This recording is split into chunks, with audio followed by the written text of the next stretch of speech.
Image news కి స్వాగతం. Doctor BR Ambedkar Konaseema జిల్లా రామచంద్రపురం నియోజకవర్గంలో తెలుగుదేశం పార్టీ 44వ ఆవిర్భావ దినోత్సవ వేడుకలు ఘనంగా నిర్వహించబడ్డాయి. ఈ సందర్భంగా ఎన్టీ రామారావు విగ్రహానికి రాష్ట్ర కార్మిక శాఖ మంత్రి వాసంశెట్టి సుభాష్ మరియు పార్టీ నాయకులు నివాళులర్పించారు. ఈ సందర్భంగా మంత్రి సుభాష్ మాట్లాడారు. సమాజమే దేవాలయం, ప్రజల దేవుళ్ల నినాదంతో ఎన్టీఆర్ పార్టీ స్థాపించి పేదల గుండెల్లో చిరస్థాయిగా నిలిచారని తెలిపారు. మహిళలకు ఆస్తులు సమాన హక్కులు, ₹2 బియ్యం వంటి సంక్షేమ పథకాలు ప్రవేశపెట్టిన మహానేతగా కొనియాడారు.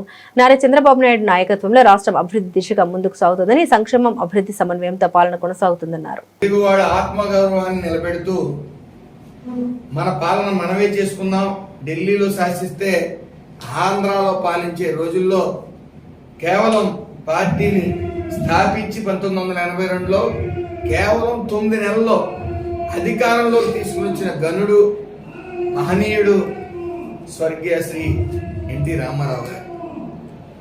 మరి ఆయనకి పదవుల అలంకరణ కాదు,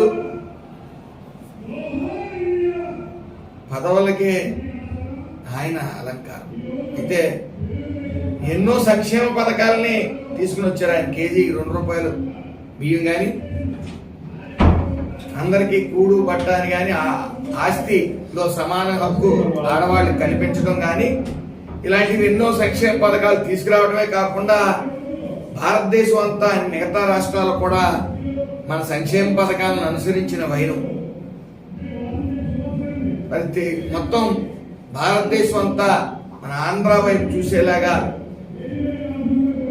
పార్టీ స్థాపించిన 9 నెలలకే అధికారంలో తీసుకురావడం అంటే మామూలు విషయం కాదు. అది ఎప్పటికీ చరిత్రే. మరి అలాగే విద్య, వైద్యం, సంక్షేమం ప్రజలకు అందుబాటులోకి తీసుకొచ్చిన మహనీయుడు. అదేవిధంగా ఈరోజు సిబిఎన్ గారు, సి అంటే చరిత్ర, బి అంటే భవిష్యత్, ఎన్ అంటే నమ్మకం. ప్రజల్లో ఆ నమ్మకం ఉంది. ఒక మోసగాడు, ఒక అవినీతిపరుడు 5 సంవత్సరాలు రాష్ట్రాన్ని ఒక్క ఛాన్స్ అని బ్రతిమాలి అధికారంలోకి వచ్చి రాష్ట్రాన్ని ఎలా పాలించకూడదో అవగాహన లేని వ్యక్తి ఒక రాష్ట్రాన్ని పాలిస్తే రాష్ట్రం ఎలా సర్వనాశనం అవుతుందో గత 5 ఏళ్లు చూసాం. గడిచిన వైసీపీ పాలనలో 5 ఏళ్లు చూసాం. మరి ఈ రోజున రాష్ట్రం ఆర్థికంగా అస్తవ్యస్తం అయినప్పటికీ, రాష్ట్ర ఆర్థిక వ్యవస్థ సంక్షోభంలో ఉన్నప్పటికీ చంద్రబాబు నాయుడు గారు, లోకేష్ గారు, పవన్ కళ్యాణ్ గారు మరి రాష్ట్రాన్ని సువర్ణాంధ్ర రాష్ట్ర దిశగా అడుగులు వేయిస్తా ఉన్నారు. వస్తున్న పెట్టుబడులు సుమారు ఈ 5 సంవత్సరాల్లో 24 లక్షలు ఉద్యోగాలు ఇచ్చే అవకాశాలు ఉన్న పెట్టుబడులన్నీ తీసుకురావడం, గూగుల్ క్లౌడ్ లాంటి ప్రపంచ స్థాయిలోనే 2వ అతిపెద్ద ఇన్వెస్ట్మెంట్ మన వైజాగ్కి తీసుకురావడం, ఇలా అంచెలంచెలుగా ఒక పక్కన సంక్షేమం, ఓ పక్కన అభివృద్ధి, ఓ పక్కన పెట్టుబడులు. మరి ఇవన్నిటిని వెలిసి ఈ రోజున అందరూ కూడా గుండెల మీద చెయ్యేసుకుని పడుకునే పరిస్థితి. ఆ రోజు ల్యాండ్ టైటిలింగ్ యాక్ట్ అన్నారు. మన ఆస్తి మన పేరు మీద, మన డాక్యుమెంట్స్ మన చేతిలో లేని పరిస్థితి తీసుకుని వచ్చి అయోమయం చెత్త మీద పన్ను, లేకపోతే ఫిష్ మార్కెట్ అన్నారు. అపహాస్యం పాలు చేసే విధంగా సంక్షేమ పథకాలని, అర్థం లేని సంక్షేమ పథకాలను ఇచ్చిన జగన్మోహన్ రెడ్డి ఈ రోజు కూడా విషం చిమ్ముతా ఉన్నారు. ఈ రోజు 75 సంవత్సరాల వయసులో నారా చంద్రబాబు నాయుడు గారు రాష్ట్రం కోసం శ్రమిస్తున్న మహనీయుడు.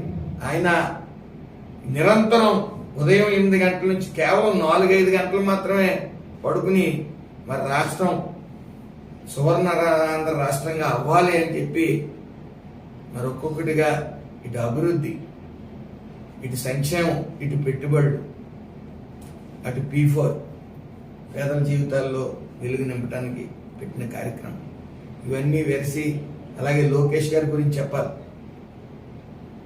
లోకేష్ గారిని మరి ఎన్నో రకాలుగా విమర్శలు చేసి ఎన్నో బూతులు అన్నిటిని తట్టుకుని అన్నిటిని జయించి ఈ రోజున ఆయన పార్టీని జాతీయ అధ్యక్షుడిగా ఆయన పార్టీని నడుపుతున్న తీరు